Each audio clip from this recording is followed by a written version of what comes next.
Now, with the gruesome murder of Shraddha Walkar and all of the details, of course, shocking all of us, there's one aspect that particularly has led to people worried about whether they're safe too. Because Aaftab Poonawala, the accused, the monster here, met Shraddha on an online dating app. After murdering her in May, the cops have confirmed that he was still active on multiple dating platforms or multiple online dating apps. He met many women and some of them even came home. This is after May, after he murdered Shraddha. This particular incident has now raised concerns in the minds of many online dating platform users as to whether these sites are safe and how does one protect themselves.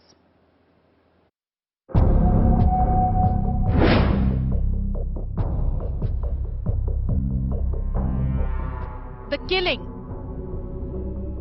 the cover-up, and the aftermath. The Delhi murder has shocked us all for the sheer gruesome details that have emerged of how Aftab killed Shraddha and got rid of her body.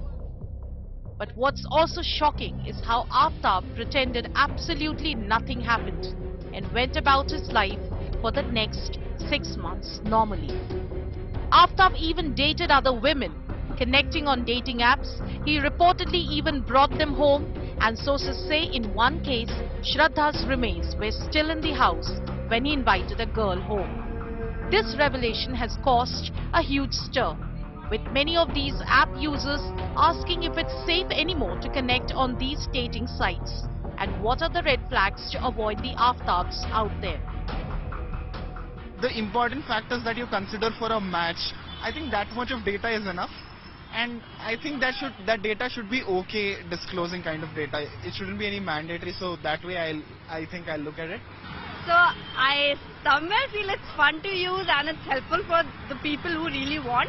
All dating apps are just as safe as any other social media platforms. It is all up to you. How much you share about yourself, how much you tell about yourself. It is very uncomfortable for me to express about my personal life or something related to me on a dating app, because these platforms are not very secure. This is what I feel. This is not the first time online dating apps have come under the social radar. A Netflix documentary titled Tinder Swindler has also shed light on the dark side of online dating. The documentary was based on the Israeli conman Simon Levy, who used Tinder to connect to individuals and then manipulate them into aiding him with money to keep up with a lavish lifestyle.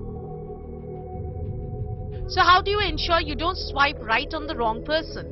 Dating apps have some safety mechanisms in place. In 2020, Bumble introduced AI to blur specific images and required user consent to view them. Some apps need user verification, in which the platform matches the photos uploaded to a profile with a user-provided selfie. This prevents the user hiding behind fake identities. But none of the above mechanisms can actually stop you from going out with an Aftab. The red flags perhaps will have to be identified by you, and no amount of screening by apps can actually help.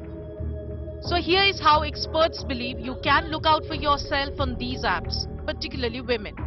Look for the obvious red flags. If he's aggressive or manipulative, if he's hiding his image or basic identity details, if he's in a hurry to meet. Ensure you get to know the person first, even if it is the basics, and avoid going to their place. Choose a neutral public location for the first meeting. Ensure you get to know his friends as well. With the Shraddha murder case, there will inevitably be a huge drop in the use of dating apps. But it's clear that the dating culture isn't going anywhere. So safety features on apps and red flags is something every user must be aware of. Bureau Report, India Today.